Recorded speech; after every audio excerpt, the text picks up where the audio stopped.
cronológico do capítulo 4 do livro História Global de Gilberto Coutinho. Tem como título Escravidão e Resistência. Análise realizada pelos alunos José Jarbas, Maria Leite, Nair Falcão, Sara Amarante e Tamara Rafael.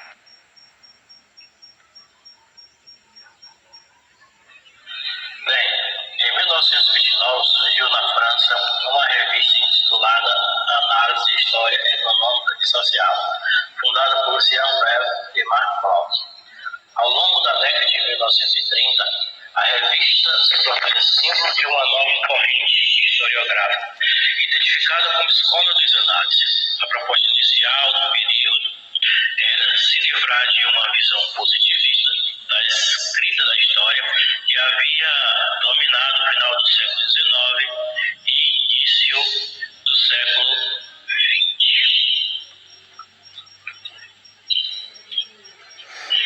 Realizando uma análise do livro de História Global de Gilberto Coutinho, através da concepção e visão das análises, é notável as contribuições desta corrente historiográfica, visto que esta obra traz características importantes desta escola, como perguntas e figuras convenientes da escola das análises, possibilitando diferentes interpretações sobre a história dos africanos. Perguntas como: quem eram esses africanos arrancados de sua sociedade e quais as estratégias estes utilizaram como resistência? São exemplos de questionamentos importantes para essa corrente de pensamento. Nesta perspectiva, a Escola dos Análises procura trazer à luz os povos considerados subalternizados, demonstrando uma nova forma de pensar a história, bem como mencionam seus fundadores Marco, onde há marcas humanas à história. Com esse pensamento, abre-se a possibilidade de pluralidade de fontes, onde cada ser humano, na visão dos análises, produz história.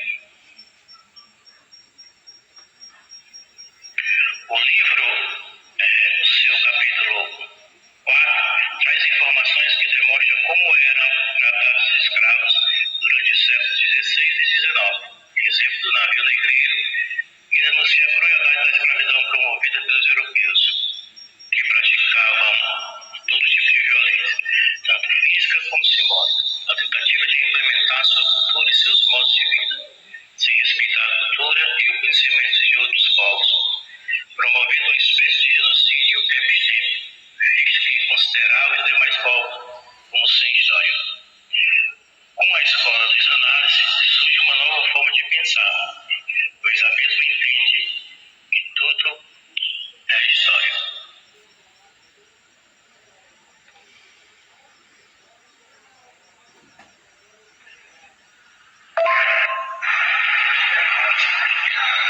O tráfico negreiro foi uma atividade realizada entre os séculos XV ao XIX. Os prisioneiros africanos eram comprados nas regiões litorâneas da África para serem escravizados no continente europeu e no continente americano. As 4 principais rotas dos navios que ligavam o continente eram Guiné, Minas, Angola e Moçambique. Essa migração forçada resultou na chegada de milhões de cativos africanos ao Brasil.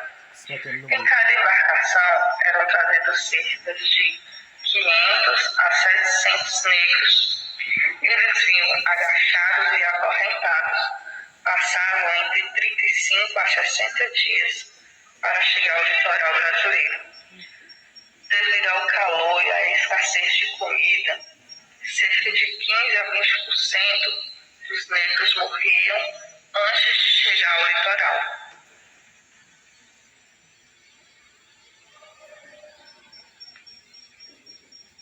Quando a proposta dos análises de uma história problema, entende-se tudo o que existe de produção, de história de vida, é importante para o ser humano, promovendo uma história das mentalidades.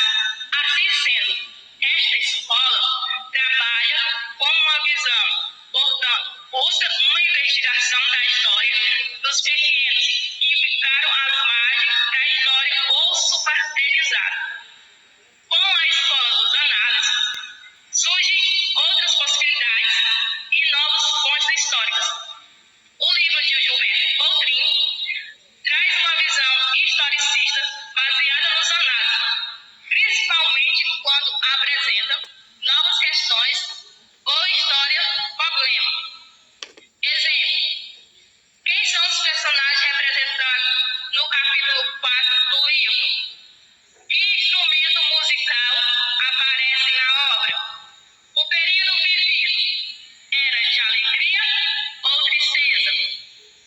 O livro analisado busca contribuir com uma visão da história, sendo baseada na escola dos análises, através de diferentes fontes históricas e diferentes abordagens, principalmente quando apresenta imagens dos povos africanos, que foram por muitos anos considerados subalternos e sem cultura, características de uma visão eurocêntrica e positiva de vista.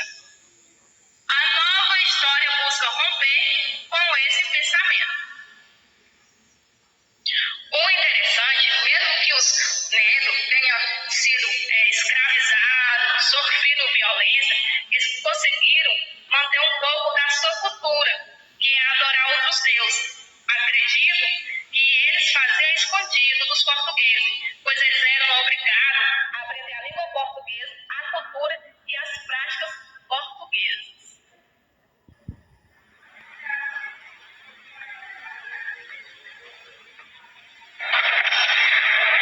Partindo da proposta levantada pela Escola dos Análises, que propunha a ampliação do escopo da história, que estava limitada aos eventos políticos e militares, para abranger também a história social, econômica e cultural, tornando a história como a ciência social.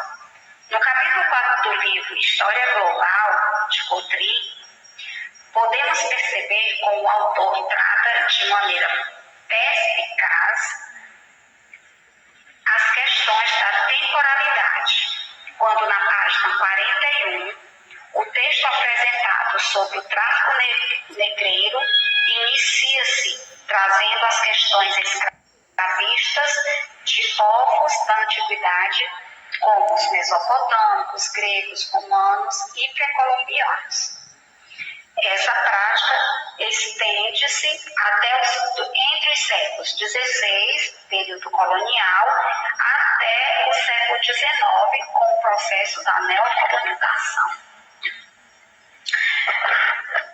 Conseguimos identificar ainda a intenção do autor quando ele apresenta a história dos homens no tempo, ao refletirmos no texto que se encontra na página 50, que tem como título Luta dos Africanos, as diversas formas de resistência à escravidão, onde é exposto o processo escravista dos africanos trazidos para o Brasil forçadamente e seus descendentes anos e anos posteriores.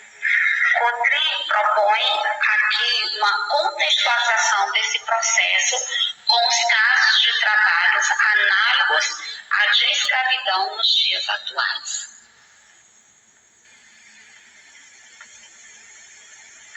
Ainda de acordo com o tópico 4, que é a proposta interdisciplinar que aparece no livro didático, o conteúdo apresentado nesse capítulo tem como tema escravidão e resistência.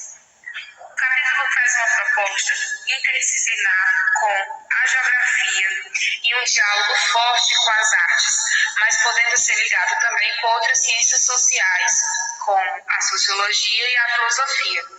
Dialogando com a geografia, por exemplo, podemos analisar os mapas geográficos pertencentes e remanescentes da época, os percursos dos translados dos navios negreiros oriundos do continente africano até o Brasil, a localização dos quilombos e a quantidade de remanescentes desses quilombos. Dialogando com a arte, por exemplo, a gente pode fazer comparações de obra de artistas apresentados no capítulo, como Jean Baptiste, Debré, Johan, Maritz Rugendas. Podemos observar, através das pinturas de um determinado assunto, por exemplo, como são as condições dos navios negreiros, que há apresentados pode ser usado como fontes históricas.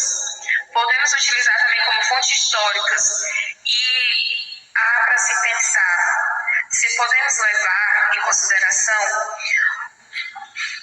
as religiões de matrizes africanas. E aí a gente pode colocar como questionamento se podemos utilizar, por exemplo, instrumentos musicais pertencentes à capoeira e essas outras religiões.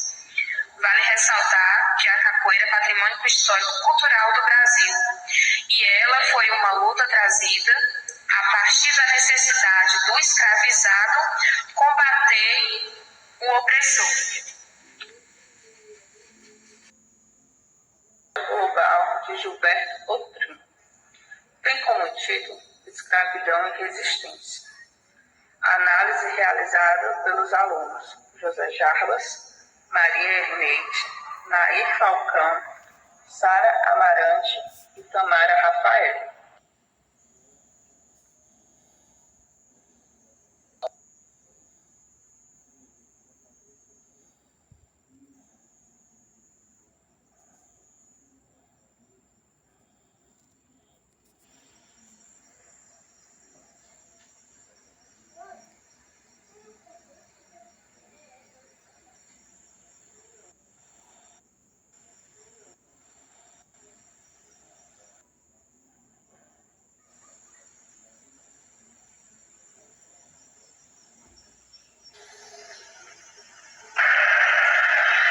Análise teórico-metodológica do capítulo 4 do livro História